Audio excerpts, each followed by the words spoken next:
इस वीडियो में हम समझने की कोशिश करेंगे कि हमारे इलेक्ट्रॉन की ड्रिफ्ट वेलोसिटी एक नॉन यूनिफॉर्म एरिया वाले कंडक्टर के अंदर किस तरीके से वेरी करती है।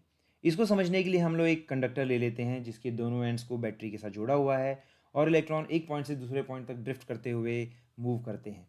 हम लोग दो पॉइंट लेंगे, पॉइंट ए और पॉइंट बी, और इन दोनों पॉइंट पे हम गेस करने की कोशिश करेंगे कि ड्रिफ्ट वेलोसिटी कैसे वेरी करती है। इसको समझने के लिए हम लोग फॉर्मूले का भी इस्तेमाल कर सकते हैं, लेकिन अच्छे से समझने के लिए, गहराई से समझने के लिए, कॉन्सेप्चुअली समझने के लिए हमें कंडक्टर के अंदर जा करके देखना पड़ेगा कि हमारा इलेक्ट्रॉन एक पॉइंट से दूसरे पॉइंट तक कैसे मूव करता है। इसको समझने के लिए हम छोटा सा कंडक्टर ले लेते हैं जिसकी लेंथ काफ़ी कम है और एक पॉइंट से दूसरे पॉइंट तक मूव करते हुए हमारा इलेक्ट्रॉन मेटल आयंस के साथ कोलाइड करते हुए मूव करता है, जिसकी वजह से रास्ता उसका काफ़ी लंबा हो जाता है। और जिस एवरेज वेलोसिटी से एक पॉइंट से दूसरे पॉइंट तक जाता है, उसी एवरेज वेलोसिटी को हम ड्रिफ्ट वेलोसिटी कहते हैं। और अगर हम एक लंबा सा कंडक्टर ले लें तो एक पॉइंट से दूसरे पॉइंट तक जाते समय काफ़ी ज़्यादा कोलाइड करेगा और रास्ता काफ़ी लंबा होने की वजह से स्पीड काफ़ी कम हो जाएगी।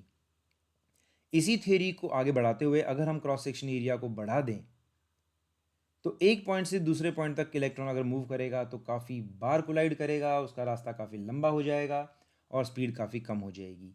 इन्हीं सारी बातों को ध्यान में रखते हुए अब अपने ओरिजिनल क्वेश्चन पे आते हैं और हम बड़े आराम से आंसर कर सकते हैं कि कहाँ पर स्पीड ज़्यादा होगी और कहाँ पर कम होगी। बड़े एरिया में हमारा इलेक्ट्रॉन ज़्यादा कोलाइड करता है और छोटे एरिया में कम कोलाइड करता है। तो बड़े एरिया में ज़्यादा कोलिजन की वजह से स्पीड कम हो जाएगी और छोटे एरिया में कोलिजन्स कम होने की वजह से स्पीड बढ़ जाएगी।